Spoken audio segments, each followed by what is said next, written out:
کے پاس حاضر ہوئے ہیں ایک اچھی خبر لے کے۔ اس لیے جو عدالتی نظام ہے ہمارا، اس کے لیے جو سمجھ لیں کہ بالکل وینٹیلیٹر پہ تھا، اس کے لیے ایک ہوا کا جھونکا ایک واقعہ ثابت ہوا جب سے کچھ دن پہلے، جس کا بہت ہمارے معاشرے میں کیونکہ سوشل میڈیا پہ بہت زیادہ تذکرہ رہا، وہ سلمان فاروقی صاحب کا تھا کہ جو ایک سرمایہ دار ہیں، انہوں نے ایک غریب کو، اس کی بہن جو تھی وہ التجا بھی کرتی رہی، فریاد کرتی رہی، گاڑی کا تھوڑا سا ٹکر ہو گئی تھی، معمولی سا نقصان، لیکن اس کو انہوں نے تشدد کیا اور اس کے اوپر جبکہ ان کی بہن جو تھی بہت فریاد کرتی رہی،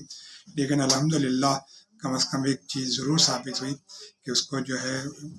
پولیس جو تھی ہماری وہ حرکت میں آئی، اور ارباب اختیار جو تھے وہ حرکت میں آئے، اور انہوں نے ایک اچھا اقدام یہ کیا کہ ان کو گرفتار کیا، نہ صرف گرفتار کیا بلکہ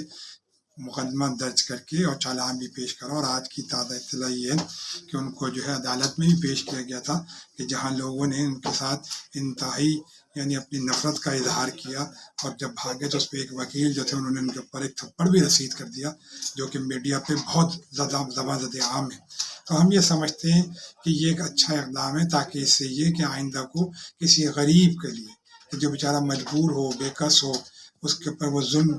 سہنے سے بچ جائے گا۔ اور سب سے اچھی بات جو ہے وہ یہ ہے کہ میں نے جیسے آپ سے شروع میں کہا کہ یہ ہمارے عدالتی نظام کے لیے ایک ایسا ٹیسٹ کیس ہے کہ جو تازہ ہوا کا جھونکا سمجھ لیں، کہ جو کہ دنیا جانتی ہے کہ ہمارے یہاں مشہور ہے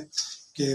قارون کا خزانہ ہو اور عمر خضر ہو، تو جب آپ عدالتی اس میں جو ہے وہ کریں، تو ہمیں امید کرتے ہیں کہ ان کو سخت سے سخت سزا دی جائے، تاکہ آئندہ کو جو ہے کوئی بھی جو ہے آدمی یہ ہمت نہ کرے کہ جو وہ ظلم و زیادتی کرے کہ کسی غریب آدمی کے اوپر۔ بہت شکریہ۔